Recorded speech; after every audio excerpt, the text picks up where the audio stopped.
The 1920s saw tremendous growth in automobile ownership, with the number of registered drivers almost tripling to 23 million by the end of the decade.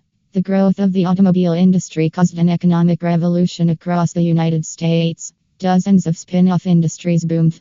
The demand for vulcanized rubber skyrocketed.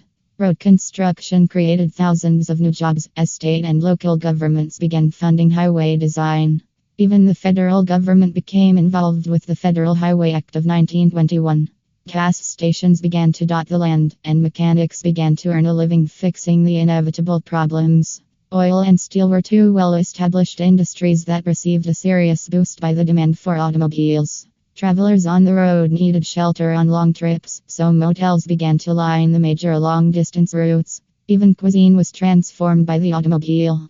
The quintessential American foods, hamburgers, French fries, milkshakes, were hallmarks of the new roadside diner. Drivers wanted cheap, relatively fast food so they could be on their way in a hurry.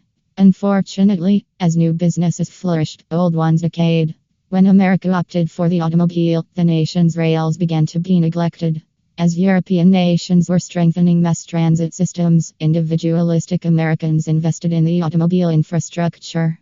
The social effects of the automobile were as great. Freedom of choice encouraged many family vacations to places previously impossible.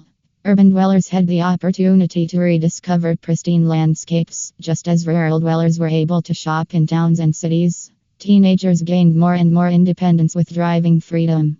Americans experienced traffic jams for the first time, as well as traffic accidents and fatalities. Soon demands were made for licensure and safety regulation on the state level. Despite the drawbacks, Americans loved their cars. As more and more were purchased, drivers saw their worlds grow much larger.